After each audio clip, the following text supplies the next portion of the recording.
She screamed it so loud the whole block could hear, "She's got a gun!"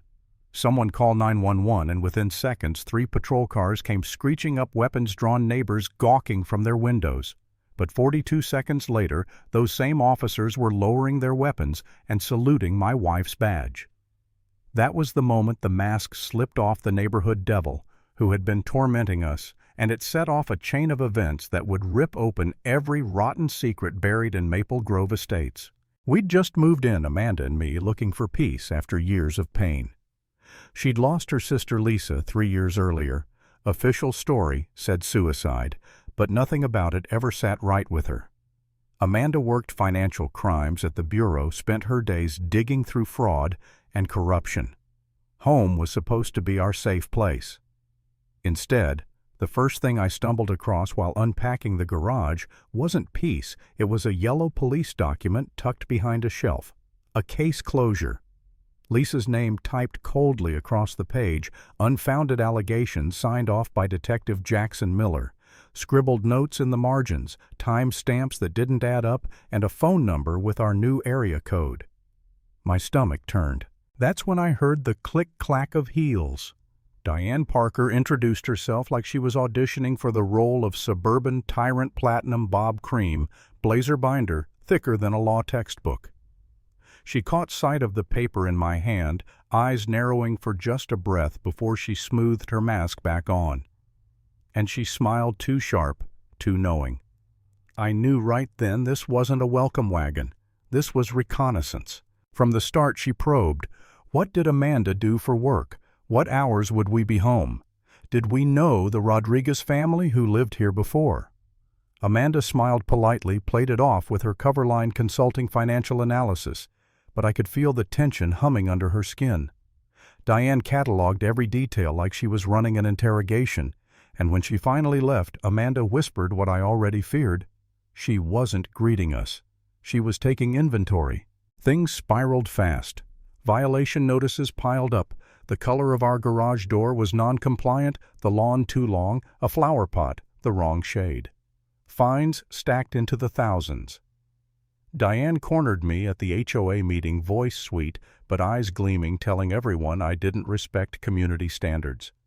It was humiliation wrapped in bureaucracy, and I tried to laugh it off, but at night I lay awake wondering if we'd made the worst mistake of our lives. Then came the day Amanda laid her badge on the table. "She's testing us, and she's going to escalate," she said. "Better she learns now who she's dealing with." I begged her not to, but Amanda's eyes were ice. She met Diane in the driveway, casually dropping the name Rodriguez, flashing just enough authority to send a jolt through the air. Diane's mask cracked for a moment, just long enough for her to spit Lisa's name like a curse.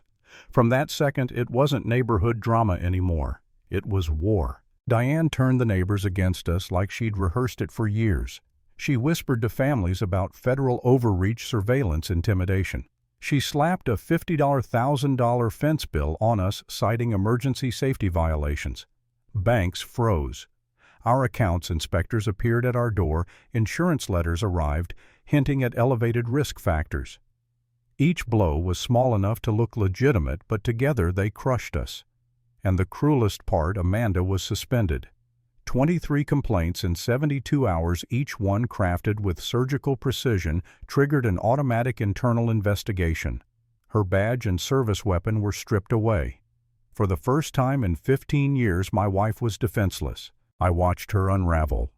Nights of silence, eyes burning from reading files, hands trembling as she mapped out ways to break into Miller's office and steal proof.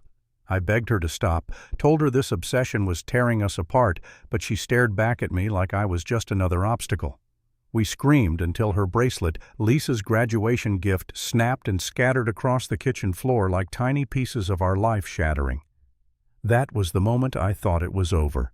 But Amanda didn't cross that line. She deleted the break-in plans with steady fingers, tears finally streaming down her face as she admitted, "If I become a criminal to get justice for her, then everything she died for becomes meaningless." We picked up the pieces of that bracelet together, and for the first time in years, she let herself be Lisa's sister instead of just an agent. Margaret Clark, the retired attorney. Diane had duped, came back to us shaken. She'd analyzed Diane's so-called evidence and found the digital fingerprints of fraud-edited photos, falsified timestamps, manipulated audio, and Lisa, God bless her, had left behind a hidden trove recordings, financial statements, a timeline of victims. She hadn't been a naive social worker at all, she'd been building a case, and it cost her life. With Margaret's expertise and Lisa's meticulous notes, Amanda's suspension wasn't a death sentence. It was the opening move in a counterattack. Then came Diane's masterpiece of arrogance, the live stream. She'd been building an audience of 127,000 people, primed them to see Amanda as a dangerous rogue agent. That afternoon, Amanda bent to get the mail jacket shifting to show her duty belt. Diane went live shrieking about an armed federal agent threatening families, dialing 911 on camera. 3 police cars screeched up, weapons leveled, and I swear my heart stopped beating. 42 seconds. That's all it took for Officer Brennan to recognize Amanda, verify her credentials, and lower his weapon. 42 seconds before he gave a crisp salute, captured on Diane's own live stream, watched by thousands who had tuned in expecting a monster but instead saw the truth. Diane had just broadcast her own federal crime, filing a false police report against an FBI agent to the entire internet. Her followers flipped instantly, comments flooding with outraged screenshots, spreading faster than she could delete them. In less than a minute, her empire of fear crumbled in front of the world. But it wasn't over.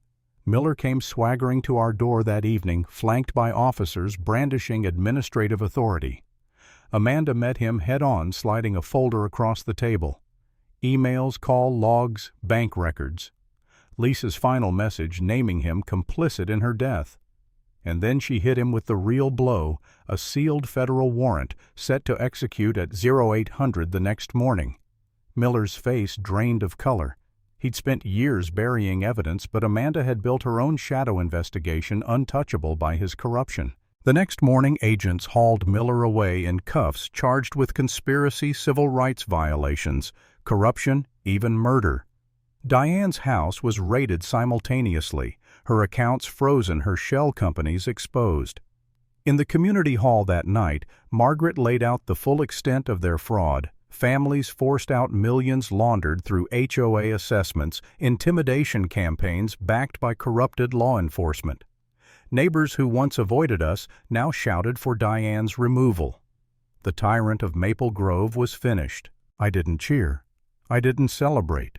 I just stood there exhausted, watching the woman who'd tried to destroy us get dismantled piece by piece, undone by her own arrogance. And if there's one thing I learned in those brutal months, it's this: when bullies build empires on fear and lies, the truth will always be their undoing.